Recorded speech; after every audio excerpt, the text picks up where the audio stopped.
करें शुरू। जी भाई। जम जस जम देशे जेड विहारेण जम्मिकालम्मि कादं जिणेण नियतं जम्मं वा अहवमरणं वा तम तस् तम निदेशे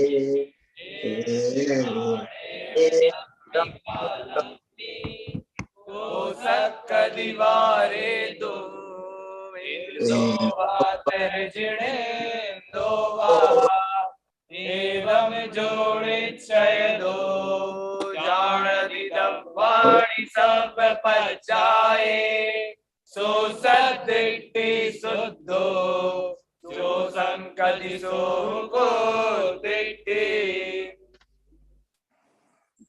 क्रमबद्ध पर्याय अनुशीलन की चर्चा कल तक हम लोग आपके बीच में यहाँ संपन्न कर चुके थे और आज हमें क्रमबद्ध पर्याय से संबंधित कुछ प्रश्नोत्तरों की चर्चा प्रारंभ करनी है।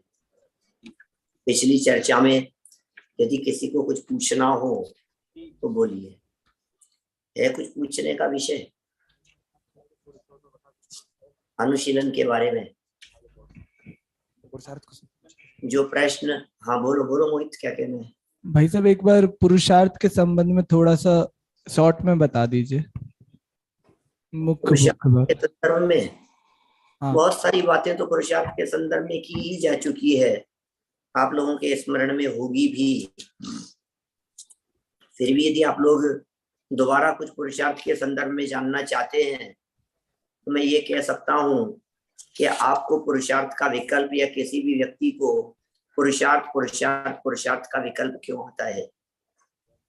यदि कुछ करने धरने का नाम ही पुरुषार्थ है, कुछ विकल्प पूर्वक करने का नाम ही पुरुषार्थ है, तो फिर अचेतन पदार्थों में, जड़ पदार्थों में कार्य कैसे होगा?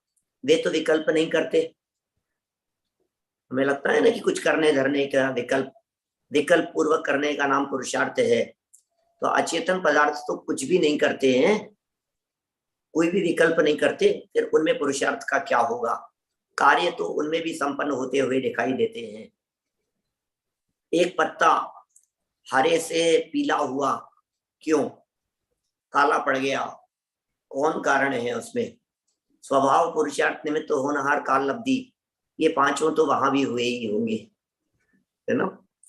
वो पेड़ नीचे गिर गया, नया पेड़ उत्पन्न हो गया, पेड़ में आम लग गए, हर आम का कलर अलग अलग तरह का है, हर आम का शेप अलग है, साइज अलग है, उनका टेस्ट भी अलग अलग तरह का होगा, कोई थोड़ा खट्टा होगा, कोई थोड़ा मीठा होगा। आखिर उसमें किसका पुरुषार्थ चल रहा है? आप कहेंगे माली ने मेहनत करके पुरुषार्थ करके आम तैयार किए हैं। यदि माली के पुरुषार्थ की बात करते हैं तो फिर माली तो सभी आम अच्छे ही तैयार करेगा। कोई आम खराब क्यों हो गया, खट्टा क्यों हो गया और सड़ क्यों गया? उसके पीछे क्या कारण है? माने इनसे सिद्ध होता है अचेतन पदार्थों को देख करके इस बात का निर्णय किया जा सकता है कि करने धरने का नाम या करने धरने के विकल्पों का नाम ही पुरुषार्थ नहीं है। आपके ऊपर चलता हुआ पंखा अचानक खड़ खड़ खड़ करने लग जाता है, बंद हो जाता है, खड़ खड़ खड़ खड़ करता हुआ बंद हो जाता है, चलता हुआ। ये क्या हुआ? कोई यंत्र आ गया था क्या उसमें? किसका स्वभाव पुरुषार्थ काम कर रहा था? अपने आप ही तो हो रहा था वो। इससे सिद्ध होता है कि भाई जब अचेतन पदार्थ बिना विकल्प किए हुए भी कार्य करने में समर्थ हैं, तो फिर चेतन ही कार्य को करने का विकल्प क्यों करे? जब कार्य अच्छा होता है तो हम ये कहते हैं कि हमने किया। आ जाओ भैया, 1 2 3।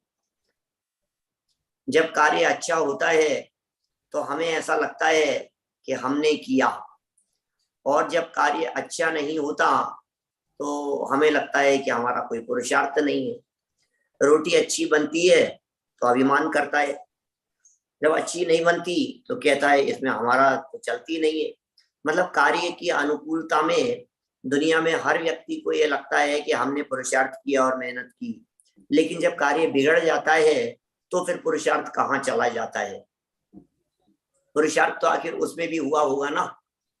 अनुकूल कार्य होने में तो पुरुषार्थ होता ही है। क्या प्रतिकूल कार्य में 5 समवाय नहीं लागू होते? अनुकूल होने में तो हम ये कहते हैं हमने बहुत मेहनत की थी, हमने बहुत पुरुषार्थ किया था, हमारे प्रयत्नों से कार्य हो गया। लेकिन जब काम प्रतिकूल हुआ तब किसका पुरुषार्थ था ये तो बतलाओ। अच्छी घटना कहता हूं, यहीं इसी प्रवचन हॉल की, अपने स्मारक के प्रवचन हॉल की घटना होगी सन 2000 के आसपास की, 1999-2000 के आसपास की।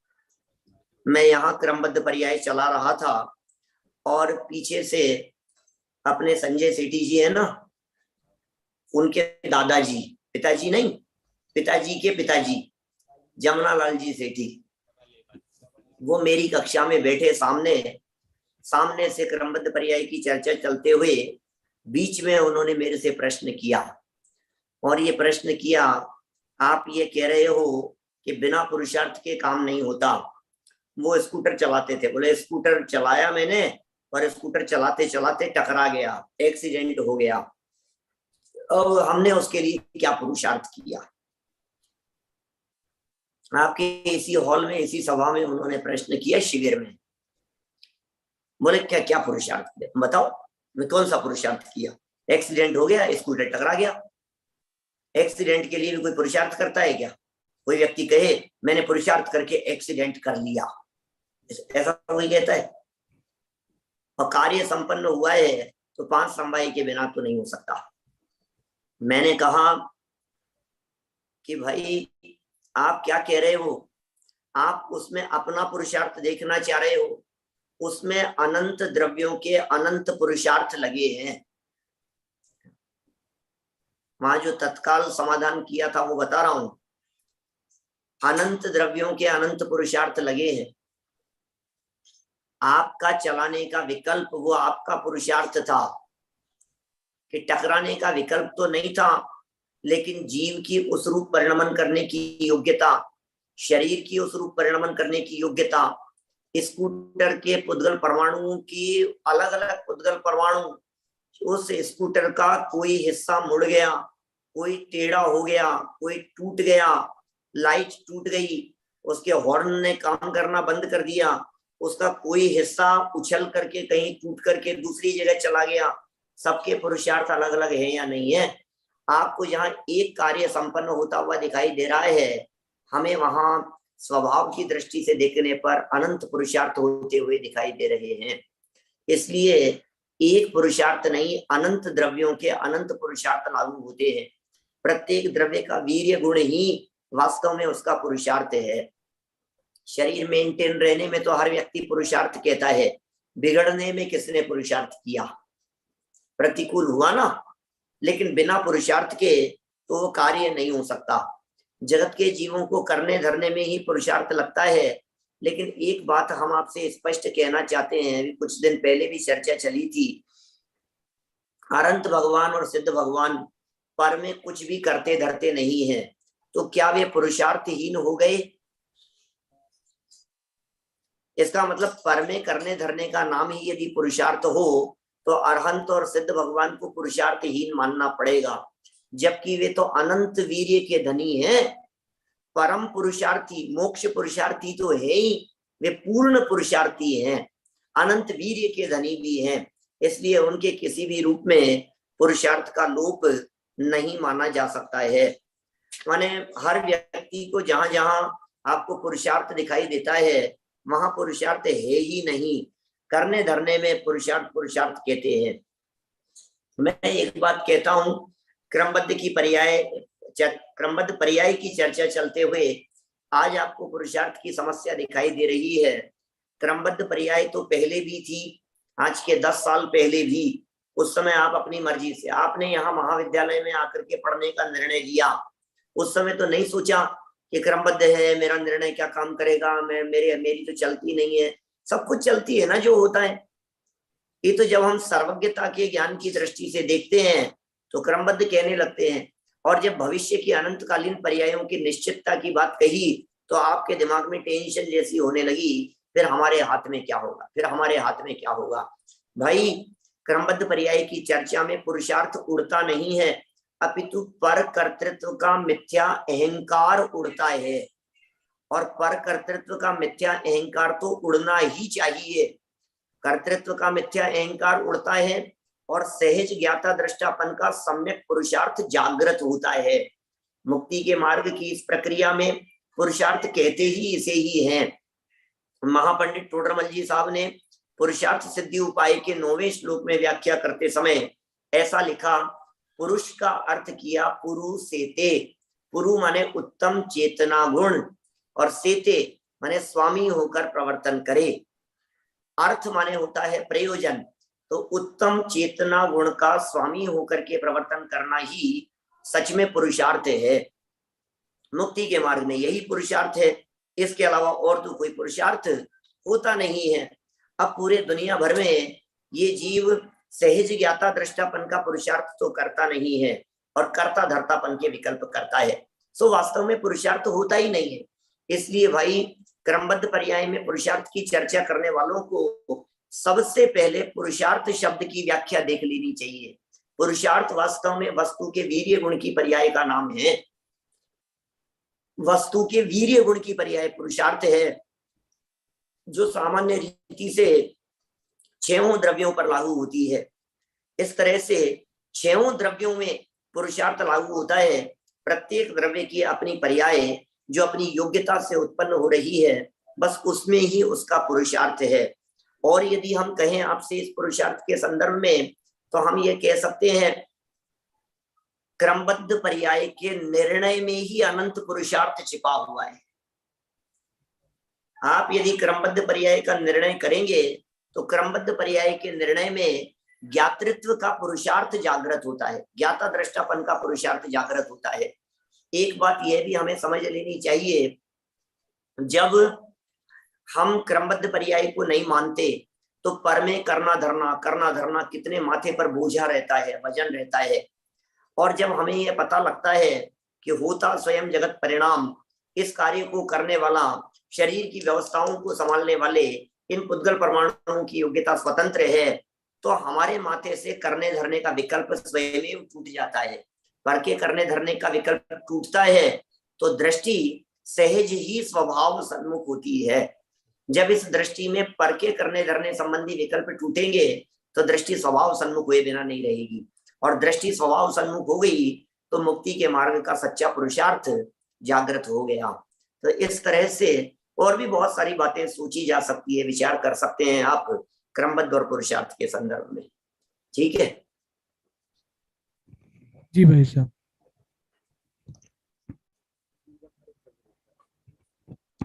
चलो द्वितीय खंड की तरफ बढ़ते हैं हम लोग। क्रमबद्ध पर्याय, कुछ प्रश्न उत्तर।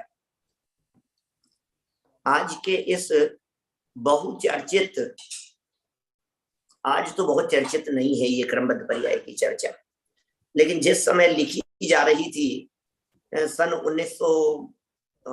1979-80 के आसपास जब ये लिखी जा रही थी, जब आत्मधर्म के संपादकियों के रूप में लिखा जा रहा था, उस समय जब दादा जहां जहां जाते थे क्रमबद्ध पर ही प्रवचन करते थे। उस समय में गांव गांव में उन्होंने जाकर के क्रमबद्ध पर्याय पर प्रवचन किए, तो क्रमबद्ध पर्याय बहुचर्चित हो गई थी पूरे समाज में, और जहां देखो वहां क्रमबद्ध पर्याय, क्रमबद्ध पर्याय और क्रमबद्ध पर्याय। ये बहुचर्चित विषय क्रमबद्ध पर्याय की विस्तृत चर्चा के उपरांत भी कुछ शंकाएं, आशंकाएं और प्रश्न उपस्थित किए जाते रहे हैं। गत 1 वर्ष से आत्मधर्म के संपादकियों एवं प्रवचनों के माध्यम से क्रमबद्ध पर्याय की चर्चा निरंतर चलती रही है। इस क्रमबद्ध पर्याय वर्ष सन 1979 ये क्रमबद्ध पर्याय वर्ष मनाया गया। इसमें इसका प्रचार प्रसार भी बहुत हुआ है। अतः अनेकानेक अभ्यासी आत्मार्थी बंधुओं की ओर से भी कुछ स्पष्टीकरण चाहने वाले प्रश्न निरंतर आते रहे हैं। यद्यपि क्रमबद्ध पर्याय अनुशीलन में बहुत कुछ स्पष्टीकरण आ गया है। तथापि विषय के सर्वांगीण स्पष्टीकरण के लिए समागत प्रश्नों पर भी विचार कर लेना असंगत न होगा। इसी भावना से कुछ महत्वपूर्ण प्रश्नोत्तर यहाँ दिए जा रहे हैं। विषय की पुनरावृत्ति न हो और सभी संभावित प्रश्नों के उत्तर भी आ जावें, इस दृष्टि से समागत प्रश्नों को हूबहू न रखकर सभी संभावित प्रश्नों को ध्यान में रखते हुए इस प्रश्नोत्तर माला को व्यवस्थित रूप देना उचित प्रतीत हुआ। तदनुसार कुछ महत्वपूर्ण प्रश्नोत्तर यहाँ दिए जा रहे हैं। सबसे पहला प्रश्न, मैंने अपनी बात पढ़ने के लिए कहा था, आप लोगों में से पढ़ी है किसी ने? बस विरल, बहुत अच्छा, सबको पढ़ना है एक बार, उससे आपको पता लगेगा कि इस पुस्तक को लिखने के पहले कितना परिश्रम किया गया है। ये पुस्तक किस तरह से आज हमारे सामने आई है। उस समय में लिख करके उन प्रतियों को 200 प्रतियां छपवाई, लिखी, तैयार की और कच्ची बाइंडिंग करके उनको पूरे देश के विद्वानों के पास में, प्रबुद्ध लोगों के पास में भेजा गया।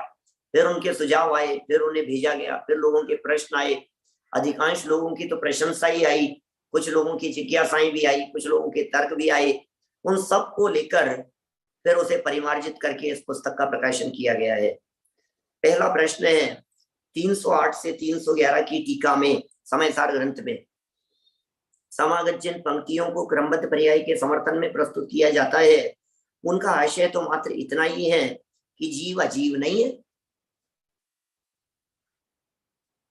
और अजीव जीव नहीं है। उसमें तो मात्र 2 द्रव्यों की भिन्नता बताई है, उसमें से पर्याय क्रमबद्ध ही होती है। ये बात कहाँ निकलती है? आपको लगता है 308 से 311 तक की वो पंक्तियां जहां से क्रमबद्ध पर्याय निकाली गई है, किसे याद है? कौन सुनाएगा? याद नहीं है आप लोगों को? अरे इतनी महत्वपूर्ण पंक्तियां याद नहीं, क्या कर रहे हैं? द्रव्य कहाँ है? याद करो भाई, अक्षत याद होनी चाहिए पंक्तियां। तंदुल, ये 2 पंक्तियां याद होनी चाहिए। अभी करके सुनाना है, लास्ट तक कौन सुनाएगा मेरे को? बहुत सरल है, एक लाइन की तो दूसरी लाइन अपने आप हो जाएगी। मोहित सुनाओ। आवाज नहीं आ रही। जीवो ही तावत क्रम नियमित आत्म परिणाम हेलो। बोलो हाँ, बोलो। ऐसी पंक्तियां थी, जीवो ही तावत क्रम नियमित परिणाम उत्पद्यमानो जीवा एव नो ना अजीवा, और फिर अजीव हो क्रम नियमित परिणामो उत्पद्यमानो अजीवा एव ना जीवा। ठीक है, थोड़े बहुत परिवर्तन के साथ में तुमने बोल दी, कोई बात नहीं जी। जीवो ही तावत क्रम नियमित आत्म परिणामे उत्पद्यमानो जीव एवं न अजीव है एवं अजीवो भी क्रम नियमित आत्म परिणामे उत्पद्यमानो अजीव एवं न जीव है। बड़ी सुंदर पंक्तियां हैं। जीव अपने क्रम नियमित परिणामों से उत्पन्न होता हुआ जीव ही रहता है और अजीव भी अपने क्रम नियमित आत्म परिणामों से उत्पन्न होता हुआ अजीव ही रहता है, जीव नहीं हो जाता। तो बोले इसमें तो 2 द्रव्यों की भिन्नता की बात है, जीव जीव ही रहेगा, अजीव अजीव ही रहेगा, अजीव जीव नहीं हो जाएगा और जीव अजीव नहीं हो जाएगा। उत्तर, उक्त पंक्तियों में 2 द्रव्यों की मात्र भिन्नता सिद्ध नहीं की गई है, अपितु यह स्पष्ट कहा गया है कि जीव क्रम नियमित अपने परिणामों से उत्पन्न होता हुआ, ये क्रम नियमित का है उसमें, और अपने परिणामों से उत्पन्न होता हुआ, क्रम नियमित परिणामों से उत्पन्न होता हुआ जीव ही है, अजीव नहीं। इसी प्रकार अजीव भी अपने क्रम नियमित परिणामों से उत्पन्न होता हुआ अजीव ही है, जीव नहीं। यहाँ 2 द्रव्यों की भिन्नता के साथ साथ द्रव्यों के परिणमन की व्यवस्था भी बताई गई है। साथ ही यह भी स्पष्ट किया गया है कि एक द्रव्य दूसरे द्रव्य का कर्ता हर्ता नहीं है। प्रत्येक द्रव्य अपने परिणमन का कर्ता हर्ता स्वयं है और वह परिणमन भी अव्यवस्थित नहीं है, नियमित है। नियमित ही नहीं अपितु एक निश्चित क्रम में नियमित अर्थात बंधा हुआ है, पूर्ण व्यवस्थित एवं निश्चित है। माने देखिए, आप यदि गहराई से विचार करेंगे तो इन पंक्तियों में आपको क्रम नियमित पना तो स्पष्ट दिख ही रहा है। इन पंक्तियों को पढ़ने से हमें ये तो पता लग ही रहा है कि ये सब क्रम नियमित हैं, और साथ साथ में हमें यह भी पता लग रहा है कि वो क्रम नियमित पना होते हुए वो कहीं दूसरे रूप में नहीं बदल जाएगा। यही तो उसका क्रम नियमित पना है। जीव कभी अजीव नहीं हो जाएगा, व्यवस्थित परिणमन है, परिणमन है, व्यवस्थित है, नियमित परिणमन है, और वो नियमित भी ऐसा है कि उसमें कोई फेरबदल करने में समर्थ नहीं है। देखिए, और अधिक स्पष्ट करें तो इसमें जीव को अकर्ता सिद्ध किया गया है, जैसा कि गाथा की उत्थानिका एवं टीका की अंतिम पंक्ति से स्पष्ट है, जो कि इस प्रकार है। क्या कहा गया है वहां? अथात्मनो अकर्तृत्वम दृष्टांत पुरस्सरम आख्याति। अब आत्मा का अकर्तृत्व दृष्टांत पूर्वक सिद्ध करते हैं। ये उत्थानिका है 308 से 311, ये जो 4 गाथाएं दी है, इन 4 गाथाओं का ग्रुप है, समय सार का अंतिम अधिकार है, नाम है उसका सर्व विशुद्ध ज्ञान अधिकार। 308 नंबर गाथा से शुरू हुआ है, और गाथाएं शुरू करने के पहले ही अमृत चंद्राचार्य देव ने ये शब्द दिए हैं, अथ आत्मनो। यहाँ पर आत्मा का, अब यहाँ आत्मा का अकर्तृत्वम, अकर्तृत्व को दृष्टांत पुरस्सरम, दृष्टांत पूर्वक आख्याति कहते हैं, करते हैं, सिद्ध करते हैं, बताते हैं, मैंने अकर्तापन बतलाते हैं। मैं आप लोगों को बताना चाहता हूं, क्रमबद्ध पर्याय के दूसरे समय सार के दूसरे अधिकार का नाम कर्ता कर्म अधिकार है, और सर्व विशुद्ध ज्ञान अधिकार को शुरू करते हुए कह रहे हैं अकर्तापन सिद्ध करते हैं। ये क्या कह रहे हैं? ये कर्ता कर्म तो वहां कह दिया था ना, कर्ता कर्म अधिकार में। भाई साहब, ये सर्व विशुद्ध ज्ञान अधिकार भी उसी कर्ता कर्म अधिकार का उत्तरार्ध है। वो पूर्वार्ध था कर्ता कर्म का, ये कर्ता कर्म का उत्तरार्ध है। इस पूरे अधिकार में 108 गाथाएं हैं, समय सार के सर्व विशुद्ध ज्ञान अधिकार में। 308 से चालू हुआ और 415 तक गया, 108 गाथाएं, और उन 108 गाथाओं में अकर्तापन की चर्चा की है, भिन्न भिन्न प्रकार से, भिन्न भिन्न मतों का खंडन करते हुए। कहीं बौद्ध मत का खंडन किया है, कहीं सांख्य मतावलंबियों का खंडन किया है, कहीं वेदांतियों का खंडन किया है। उनकी मान्यताओं का खंडन करते हुए उन्होंने, कोई कर्म को कर्ता मानते हैं, कर्म जलाता है, कर्म सुलाता है, कर्म ही करता है, तो बोले फिर जीव अकर्ता सिद्ध होगा, प्रकृति ही उनके यहाँ कर्ता हो जाएगी। तर्क दे दे करके उन बातों को वहां सिद्ध किया है। और जब ये गाथाएं पूरी हुई, 4 गाथाओं की टीका पूरी हुई, तो अंतिम शब्दों में कहते हैं अतो जीवो अकर्ता अवतिष्ठते, इसलिए जीव अकर्ता सिद्ध होता है। तो इन 4 गाथाओं के स्टार्टिंग पॉइंट और लास्ट पॉइंट दोनों जगह पर कहा जीव अकर्ता सिद्ध होता है। जीव से अजीव की भिन्नता तो जीवाधिकार में ही स्पष्ट कराए थे। जीव से अजीव की भिन्नता सर्व विशुद्ध ज्ञान अधिकार में उसकी चर्चा की क्या आवश्यकता थी?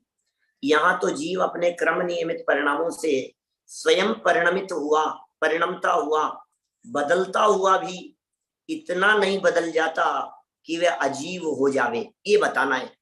क्या बदलता हुआ भी इतना नहीं बदल जाता कि वो अजीव हो जावे, यह बात कही जा रही है। उसके बदलने की भी एक सीमा है, वह अपने में ही बदल सकता है, बदलकर भी अपने रूप ही रहता है, पर रूप नहीं होता, पर पदार्थ भी उस रूप नहीं होता। ये उसके बदलने की सीमा है, बदलने की मर्यादा है। भैया तुम तो बहुत बदल गए मोहित, जब तुम आए थे महाविद्यालय में तब तो तुम्हारे ऐसे दाढ़ी मूछ नहीं थी, बहुत बदल गए तुम तो। अन्ना जी बहुत कहा करते थे, अन्ना जी को मिले हैं आप लोग? अन्ना जी को, ब्रह्मचारी यशपाल जी को नहीं मिले आप लोग? अन्ना जी बहुत कहा करते थे, विशेषकर विदाई समारोह के दिन ये बात जरूर कहते थे। जब जब बोलते थे वे कहते थे कि आज मैं इन विद्यार्थियों का जो ये तैयार होकर के बैठे हैं ना यहाँ, जिनका दीक्षांत समारोह है, इन्हें देख रहा हूं तो मुझे इनका कनिष्ठ उपाध्याय का चेहरा दिख रहा है और आज का चेहरा भी दिख रहा है। मुझे लग रहा है पहले कितने से आए थे बिना दाढ़ी मूंछ वाले, अब कितने लंबे चौड़े होकर के जा रहे हैं दाढ़ी मूंछ के साथ में। ये सब वो बराबर कहा करते थे, कितने बदल गए, कितने बदल गए। तो हम सब निरंतर बदल ही रहे हैं ना क्या?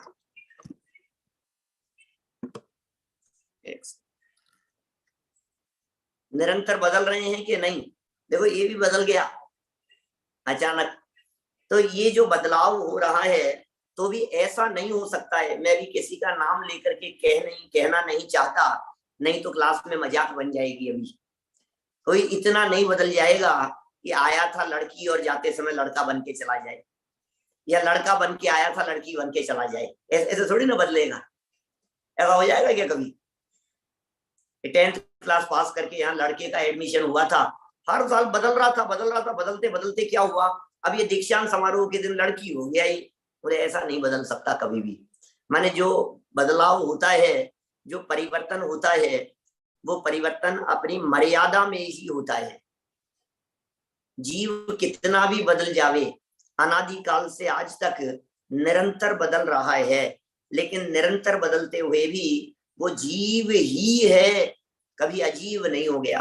अरे अनंत काल में अनंत पुद्गल परमाणुओं का संपर्क जीव के साथ में हुआ, लेकिन आज तक कभी पुद्गल का एक भी परमाणु जीव नहीं हुआ। ये स्वभाव ही है। बस उन्हीं बातों को यहां सिद्ध करना है। देखिए क्या कह रहे हैं उल्लास भाई, जरा सुनो।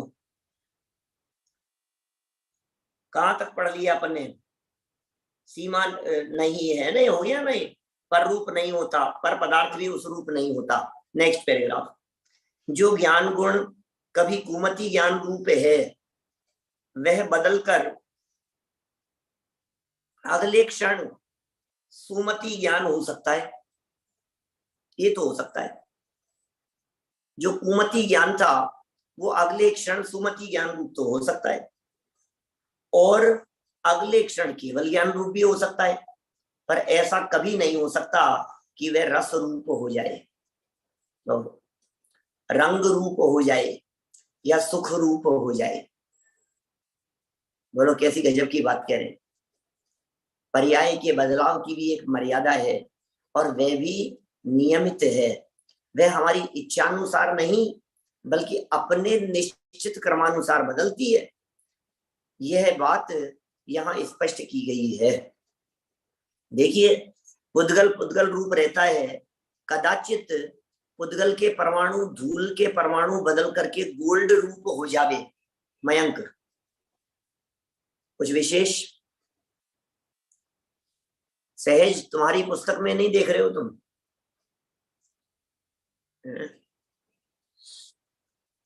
हाँ तुम बगल वाली की तरफ देख रहे हो, नीचे कुछ और तो नहीं चल रहा है? हाँ एक कह रहा है नहीं, एक कह रहा है हाँ। अब किसकी सुनूं? है मैं तुम्हारे बगल में दोनों रेड वाले, एक कह रहा है नहीं और एक ने कहा हाँ। अब क्या करूं बोलो? एक ने कहा ऐसे, गर्दन हिलाई, दूसरे ने कहा ऐसे। अब क्या करें?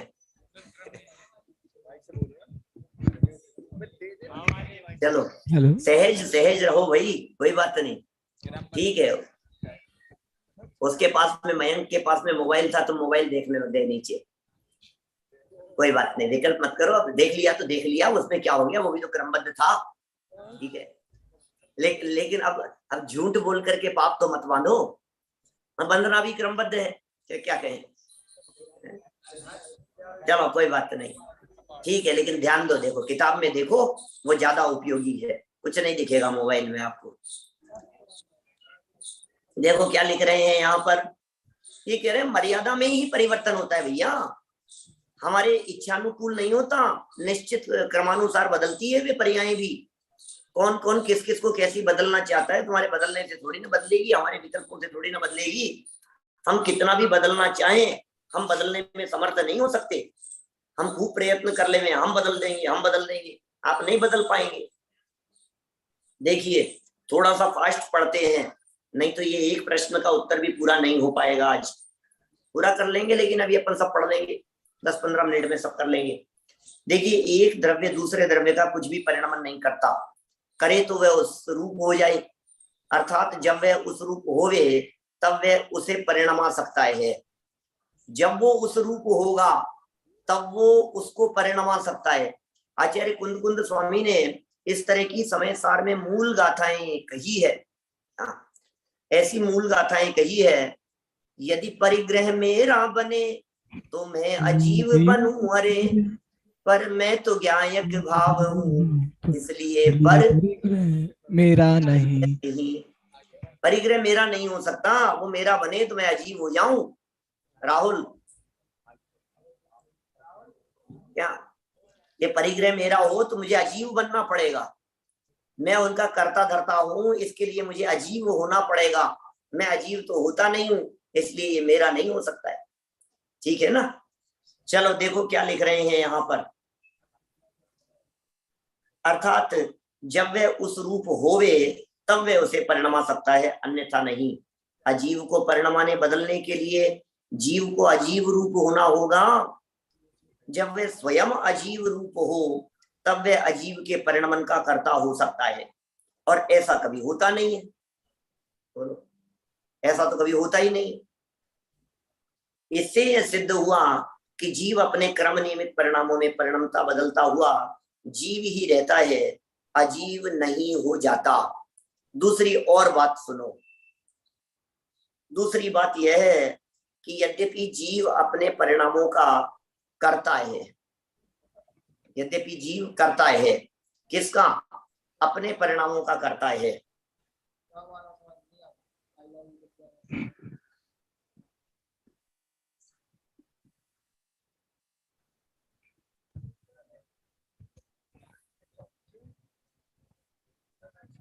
देखो सुनना क्या कह रहे हैं। दूसरी बात यह है कि यद्यपि जीव अपने परिणामों का करता है, तथापि उसे करने का कुछ बोझा उसके माथे पर नहीं, क्योंकि वह परिणमन भी सहज होता है और अपने नियमित क्रम में होता है। यही बात यहाँ स्पष्ट की गई है। पुद्गलादि अजीव द्रव्य अपने परिणमन का कोई बोझा नहीं रखते, तो क्या उनका परिणमन रुक जाता है? यदि नहीं तो फिर जीव ही अपने माथे पर बोझा क्यों रखे? ये देखो, ये वही पुरुषार्थ संबंधी बात आ रही है। माने अजीव के माथे पर वजन नहीं है, फिर भी उनका कार्य हो रहा है। जीव अपने माथे पर क्यों बोझा रखे इस तरह का किसी कार्य को करने का? ये जबरदस्ती अपने माथे पर बोझा ढोता है, मैं करूंगा मैं करूंगा, इस तरह का वजन रखे हुए है। आपको करता तो है जीव ही अपने परिणामों का। आपको वो 3 शब्द याद आ रहे हैं क्या? किसको याद है? हाथ खड़ा करो। अक्षत, कौन से 3 शब्दों की बात है? अविरल तुम्हारे बगल में देना, आधा हाथ खड़ा था, इधर इधर राइट में। हाँ, थोड़ा बहुत क्या याद आया बेटा? कुछ तो बोलो। संभव निर्जरा मोक्ष। संवर निर्जरा मोक्ष, वो तो उत्पत्ति वृद्धि और पूर्णता के लिए कहा था मैंने। नाम क्या है तुम्हारा? अमन अमन जैन अकाजिरी। अमन जैन अकाजिरी। अच्छा, तो वो तो संवर निर्जरा मोक्ष तो उत्पत्ति वृद्धि और पूर्णता के लिए कहा था। और क्या शब्द थे? अरे भाई, स्वकर्तृत्व। हाँ बोलो बोलो बोलो, क्या याद आया? स्वकर्तृत्व, सहज कर्तृत्व और सहज कर्तृत्व, अकर्तृत्व। अकर्तृत्व, 3 शब्द थे ना। प्रत्येक द्रव्य अपनी पर्यायों का कर्ता स्वयं है, इसका नाम है स्वकर्तृत्व। लेकिन कर्तृत्व का बोझा अपने माथे पर नहीं है, इसलिए कहा था सहज कर्तृत्व। और ले उनको फेर फार करता नहीं है, इसलिए कहा था अकर्तृत्व। याद रखना बराबर, पीछे तक याद रहना चाहिए सबको। चलो यहाँ बतलाते हैं आगे, बोझा क्यों रखे भाई साहब? अजीव के माथे पर कोई बोझा नहीं है, इस तरह से जीव के माथे पर भी कोई बोझा नहीं है। परिणमन को निश्चित बताकर द्रव्य गुण का कुछ अधिकार कम नहीं किया गया है, अपितु बोझा हटाया है, क्योंकि वह अपने परिणाम का अधिकृत करता और भोगता तो वह ही, उसका ही अधिकार है, कौन भोगेगा कौन करेगा, क्या अधिकृत करता और भोगता तो है ही। देखो वस्तुतः बात तो यह है कि जिस प्रकार द्रव्य सत्य है, गुण सत्य है, उसी प्रकार पर्याय भी सत्य है।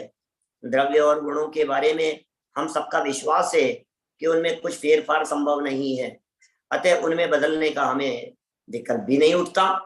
पर परिणमनशील होने से पर्याय के संबंध में जगत की कुछ ऐसी धारणाएं हैं कि उसमें फेरफार किया जा सकता है, अतः उसमें फेरफार करने की बुद्धि होती है।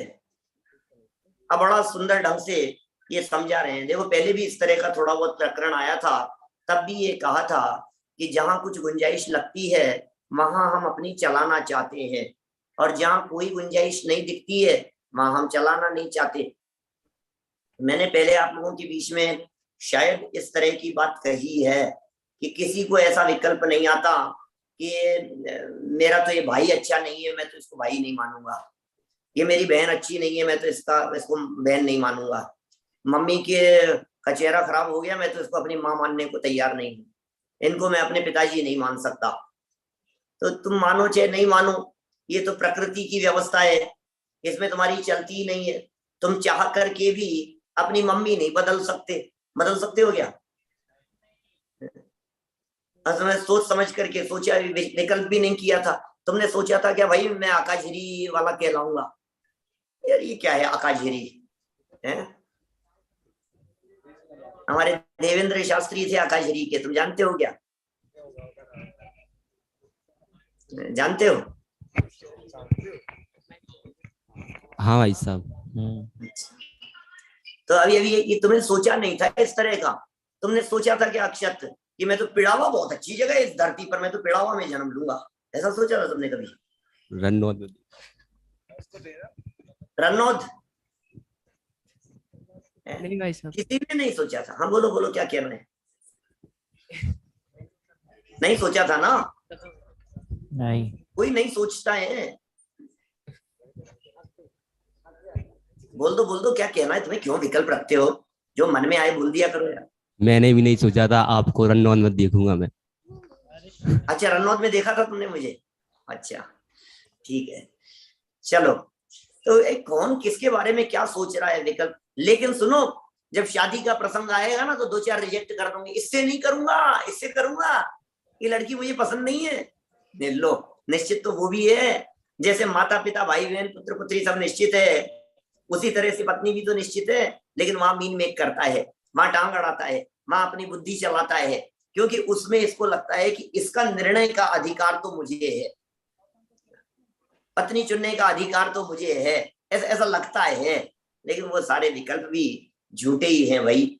इसको यहाँ और अच्छे ढंग से कि तुम यदि पर्यायों के कर्ता बनना चाहते हो, फेरफार के कर्ता बनना चाहते हो, परिवर्तन के कर्ता बनना चाहते हो, तो बहुत अच्छे तर्क देकर के यहाँ कह रहे हैं तुम किसको बदलना चाहते हो। चलो ये बताओ, सुनो आगे पढ़ते हैं फटाफट। देखो 72 नंबर पेज अपनी पुस्तक में।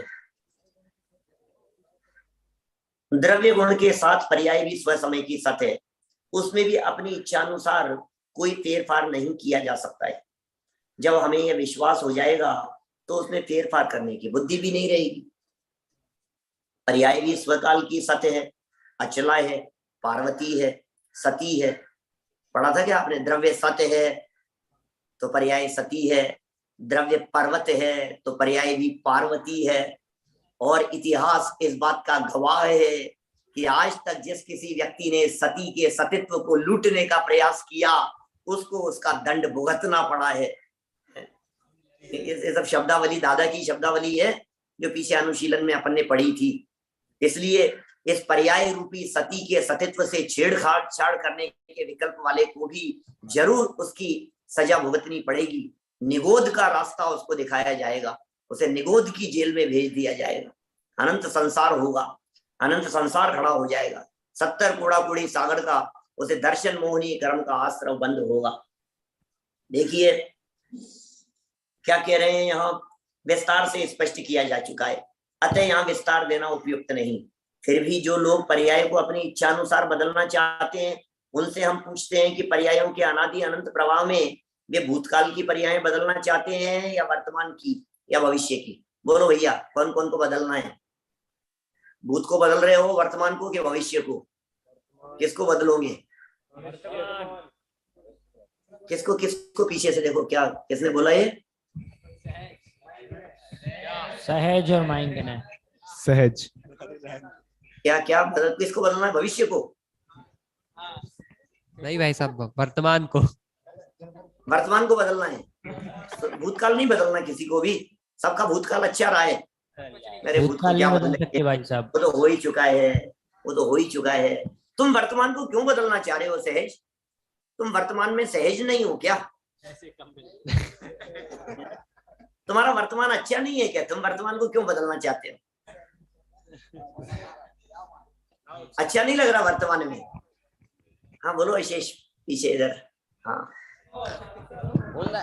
उत्सव। भाई साहब उसको अपना वर्तमान अच्छा नहीं लगता। उसको अपना वर्तमान अच्छा नहीं लगता। तो अब सुनो समस्या क्या है, न तो भूतकाल बदला जा सकता है क्योंकि भूतकाल तो बीत गया, ठीक है ना, उसको तो कैसे बदलेंगे अपन? जो हो चुका उसे कैसे बदला जा सकता है? अब ये तो हो नहीं सकता। सहज कहाँ के रहने वाले हो तुम? कहाँ जन्म हुआ तुम्हारा? छिंदवाड़ा। छिंदवाड़ा। छिंदवाड़ा में जन्म हुआ तुम्हारा? छिंदवाड़ा आया था मैं, तुम्हें पता है क्या? मेरा 1 साल 10 लक्षण हुआ था छिंदवाड़ा में, मालूम है तुम्हारे को? तुम थे उस समय वहां? नहीं भाई साहब, उस समय सोनगढ़ में था। उस समय सोनगढ़ में कैसे हो सकते हो तुम? मैं 2004 में आया था। तो बहुत छोटा था इसलिए याद ही नहीं है। 2004 में 10 लक्षण पर्व था मेरा छिंदवाड़ा में। इतना? कितने साल के थे तुम? 1 साल का। 1 साल के थे। चलो, तो बात क्या चल रही है अपनी? हम ये कह रहे हैं कि अब इसको भूतकाल को बदलो जरा। कैसे बदले भूतकाल को? अब भूतकाल को यदि हम बदलने की बात करें तो बोले अब सहज ये चाह रहा है मेरा जन्म छिंदवाड़ा में क्यों हुआ, मेरा जन्म नागपुर में क्यों नहीं हुआ? तो अब छिंदवाड़ा में जन्म हो गया, अब उसको क्या नागपुर किया जा सकता है? अब कैसे करेंगे? अब इसका जन्म 2003 में हुआ। अभी कहा यार 2003 में क्यों हुआ मेरा जन्म? 2001 में होता तो कितना अच्छा रहता। अब 2003 को 2001 कैसे करें? अब छिंदवाड़ा को नागपुर कैसे बनाए? बोले भूतकाल तो अनचेंजेबल है, भूतकाल में तो परिवर्तन नहीं किया जा सकता। अच्छा, तो वर्तमान में, जैसा कि इसने कहा कि वर्तमान बदलना चाहता हूं, चलो कोई बात नहीं, लेकिन भाई साहब आप जानते हैं वर्तमान, असली वर्तमान तो एक समय की पर्याय है। एक समय के पहले वाली पर्याय भूतकाल हो गई और एक समय बाद वाली पर्याय वो भविष्य काल हो गई। जिस वर्तमान पर्याय को आप बदलना चाहते हैं, गंभीरता से सोचना, वो वर्तमान पर्याय तो असंख्यात समय बाद में पकड़ में आती है। एक समय की पर्याय तो छद्मस्त के ज्ञान का विषय ही नहीं है। तुम जिसे बदलोगे, जिस वर्तमान को देख करके तुम बदलना चाहते हो, जब बदलने का विकल्प आया तब तक वो वर्तमान भूत में बदल चुका होगा। कैसे बदलोगे? गंभीरता से विचार करना इसके बारे में। हमें कोई घटना, कोई परिस्थिति, कोई बात वर्तमान की अच्छी नहीं लगी, तो जो अच्छी नहीं लगी हम उसे बदलना चाहते हैं। तो जो अच्छी नहीं लगी उसे बदलने का विकल्प अच्छी नहीं लगने के बाद में आया ना। तो जो अच्छी नहीं लगी थी वो पर्याय तो प्राग भाव में चली गई, वो तो भूत में हो गई। अब उसको कैसे बदलोगे? जब निकली गई वो पर्याय तो नहीं बदला जा सकता है। माने वर्तमान पर्याय छद्मस्त के ज्ञान का विषय नहीं है, उसमें परिवर्तन संभव नहीं है। अब यदि कदाचित कोई व्यक्ति ये कहे कि न सही भूतकाल न सही वर्तमान, भविष्य को तो हम बदलना चाहते हैं, भविष्य तो हम बदल देंगे, फ्यूचर तो अभी आया नहीं है ना, उसको तो हम बदल देंगे, तो उसमें भी बहुत बड़ी प्रॉब्लम है। वो प्रॉब्लम ये है कि हमें पता ही नहीं है हमें मालूम ही नहीं है कि वो क्या पर्याय आने वाली है जिसको हम बदलेंगे। ये तुम्हारे पीछे कौन है भाई, पिड़ावा अक्षत के पीछे कैमरे से बाहर होकर के कुछ बोल रहा है बच्चा? आदित्य। आदित्य। आदित्य क्या कह रहे थे, मुझे भी बता दो। कुछ नहीं। कुछ नहीं। नहीं भाई साहब, थोड़ी नींद आ रही थी। अच्छा, थोड़ी नींद आ रही थी तुम्हारे को? तुम बोल तो रहे थे, सब तुम्हारे को देख रहे थे, और तुम खिसक गए थे थोड़ा सा अपने स्थान से। कोई बात नहीं, चलो आदित्य की तरह चमकते रहो तुम, सामने दिखते रहो, प्रकाशमान रहो। देखिए क्या कह रहे हैं यहाँ, कुछ बातें समझ में आई क्या? धारा टूट गई मेरी। वो तीनों काल के संदर्भ में यहाँ सिद्ध किया गया है, किसको बदलोगे, क्या करोगे, कुछ बदलना संभव नहीं है, कुछ परिवर्तन संभव नहीं है, तुम चाह करके भी उन्हें बदल नहीं सकते हो। दूसरी बात ये भी तो है कि आप जिन भविष्य की पर्यायों को बदलना चाहते हैं वो हमें पता भी तो नहीं है क्या होने वाली है, हमें ये भी नहीं मालूम क्या होने वाला है। आप कैसे बदलेंगे? आप ये कह रहे हैं मैं भविष्य बदल दूंगा, तो तुम्हें पता ही नहीं है, कैसे बदलोगे? बताओ क्या कहना है, बोलो। भैया अगर प्लानिंग बना के कुछ कार्य करे तो? प्लानिंग बतला देवे तो बदलाव हो सकता है, लेकिन क्रमबद्ध का तो पता नहीं है ना, होना क्या है, उसको बदलेंगे कैसे? भाई हमें पता ही नहीं है ना क्या होना है। हमने जो बदलाव किया हो सकता है वो वही होना हो। तुम्हें वो कहानी याद रखनी चाहिए मेरी, कौन सी वाली, वो कबूतर को हजारों मील दूर पहुंचा दिया था, उसने तो बदल दिया। अरे बदल कहाँ दिया, बदलने का विकल्प किया, लेकिन हुआ तो वही जो होना था। याद है क्या तुम्हें? नहीं भाई, नहीं पता, सुनी अरे नहीं। कक्षा में नहीं आते थे तुम, क्या करो? किसने सुनी है? हाथ खड़ा करो। अरे कबूतर की हजारों मील दूर पहुंचा दिया था, यमराज वाली। भगवान, मैंने तो सोचा भी नहीं था कि क्रमबद्ध पर्याय की क्लास में मेरे को दोबारा वो कहानी सुनानी पड़ेगी। चलो सुन लो 2 मिनट में वापस, समय तो हो गया है, अपना प्रश्न पूरा करना है, हो जाएगा। क्रमबद्ध ही है, क्लास कब तक चलेगी? तो सुनो जरा 1 मिनट में। एक कबूतर बैठा हुआ था पेड़ के ऊपर, और सुबह का समय था, और सुबह के समय जब वो कबूतर बैठा था, उधर से नारद जी निकले। कबूतर को शांत चुपचाप बैठे हुए देखा, उदास देखा, तो नारद जी ने पूछ लिया क्या बात है, तुम क्यों उदास बैठे हुए हो इस पेड़ पर? तुम्हारे सारे साथी दाने पानी की तलाश में निकल गए। बहुत शॉर्ट में सुना रहा हूं। तो तबीयत तो ठीक है तुम्हारी? कबूतर ने कहा हाँ ठीक है, लेकिन थोड़ी घबराहट हो रही है। बोले क्या बात है घबराहट का? बोले थोड़ी देर पहले यहाँ से यमराज निकले थे और मेरे को बहुत घबराहट हो रही है, अजीब सी मुस्कुराहट थी उनके चेहरे पर, मुझे टेंशन हो रही है। यमराज वैसे बिल्कुल थोड़ा सा मुंह टेढ़ा करके मेरी तरफ देखा ऐसे शक की निगाह से, क्या हो गया, मुझे तो डर लग रहा है। बोले चिंता मत करो, डर की तो बात है, यमराज तुम्हारी तरफ देख रहा है, डर तो लगता ही है, मैं तुम्हें सुरक्षित पहुंचा देता हूँ।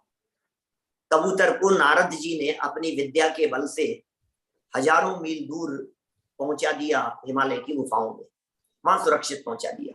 न्यूज़पेपर की घटना है, न इस तरह के कोई यमराज जी होते हैं, न इस तरह के कोई नारद जी होते हैं, न इस तरह के कोई पहुंचाने वाले होते हैं। पहुंचा दिया, और पहुंचा करके सेकंडों में यमराज के पास में चले गए। तुम उस कबूतर को देख करके क्यों ऐसा कर रहे थे, आज क्या बात थी? बेचारा कबूतर डर रहा था। तो यमराज ने जवाब दिया कि 10 मिनट बाद में मुझे उस कबूतर को लेने के लिए 10 मिनट बाद में मेरी लिस्ट में उसका नाम है, वो मरने वाला है। 10 मिनट बाद में उसकी डेड बॉडी को लेने के लिए, उसे लेने के लिए मुझे वहां पहुंचना है हिमालय की गुफाओं में, हजारों मील दूर। ये पहुंचेगा कैसे? तो नारद जी ने कहा कि मैं तो वहां पहुंचा के आ रहा हूं। माने ये घटना ये बतला रही है कि तुमने उसे परिवर्तन करने की कोशिश की, लेकिन वो परिवर्तन क्या हुआ? जो होना था वही तो किया, तुम परिवर्तन कैसे करोगे? तुम्हें पता ही नहीं है कि क्या होना है। जब हमें भविष्य का पता ही नहीं है तो हम उसमें परिवर्तन कैसे करेंगे? वो परिवर्तन किस तरह से किया जा सकेगा? अनिल भाई दोषी जी, ऐसी है ना बात। देखो जरा क्या लिख रहे हैं यहाँ पर। अब ये कहता है कि भविष्य की पर्याय अभी है नहीं भाई साहब, हम तो उनको बदल देंगे, है ना, उनको बदल देंगे। तो फिर कैसे कैसे बदलेंगे भाई? इस पर यदि ये कहा जाए कि भविष्य में बुरी पर्यायें नहीं आने देंगे। 73 पेज पर देखिए, ऊपर से तीसरी लाइन, बुरी पर्यायें नहीं आने देंगे, अच्छी पर्यायें ले आएंगे। तो ये प्रश्न खड़ा होगा कि कौन पर्याय अच्छी है, कौन बुरी है, इसका निर्णय कौन करेगा? विभिन्न रुचियां ही लोके है। अरे भाई साहब, ये दुनिया तो विभिन्न प्रकार के, विचित्र प्रकार के लोगों से भरी हुई है। सबकी रुचि अलग अलग है, हर व्यक्ति का उत्साह अलग अलग है। अब बोलो, आपकी इच्छा के अनुसार कल क्लास लगेगी या नहीं लगेगी? अब आपकी इच्छा के ऊपर निर्णय करने को कह दिया जाए तो कोई कहेगा लगनी चाहिए, कोई कहेगा नहीं लगनी चाहिए। अब करें क्या? एक मत तो नहीं होती है ना पूरी क्लास, कभी भी 100% सहमत तो नहीं होती है ना। तो फिर कैसे निर्णय लिया जाए उसके बारे में? देखिए, फिर कह रहे हैं इस नीति के अनुसार अच्छे बुरे का निर्णय भी असंभव नहीं तो कठिन अवश्य है। यदि कोई कहे हम अपनी रुचि के अनुसार निर्णय करेंगे, उनसे कहते हैं यदि आप सिर्फ अपनी ही भावी पर्यायों के कर्ता बनते तो बात अलग थी, पर आप तो पर पदार्थों की पर्याय भी अपने अनुकूल बदलना चाहते हैं। उनमें इष्ट अनिष्ट का निर्णय मात्र आपकी ही इच्छा से कैसे होगा? जगत में अन्य प्राणी भी तो हैं, उनकी इच्छा के व्याघात का प्रसंग उपस्थित होगा, अवश्य आएगा। बड़े ज्यादा 2 पंक्तियां सुनाया करते थे, माली चाहे बरसना और धोबी चाहे धूप, साहू चाहे बोलना और चोर चाहे चुप। कभी नहीं सुनी होगी आपने पंक्तियां, बड़े दादा ने अपनी पुस्तक में लिखी है, इन भावों का फल क्या होगा। इस पुस्तक में ये पंक्तियां भी लिखी है।